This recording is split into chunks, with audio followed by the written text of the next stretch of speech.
Xotin bo'larish bo'ldi. Operatsiya bo'lganiga 1 oy bo'ldi. Ishga chiqmasang bo'lmaydi, uyda o'tirib zerikib qolyapsan. Ustimdan kulyapsizsiz? Bu ahvolimda qanaqa ishga boraman?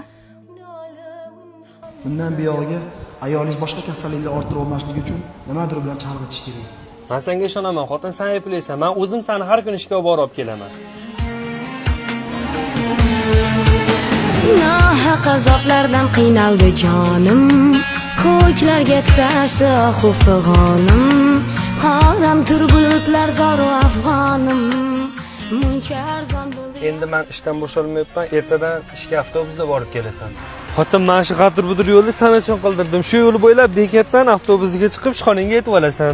Yorimga ayladim jonimni fido.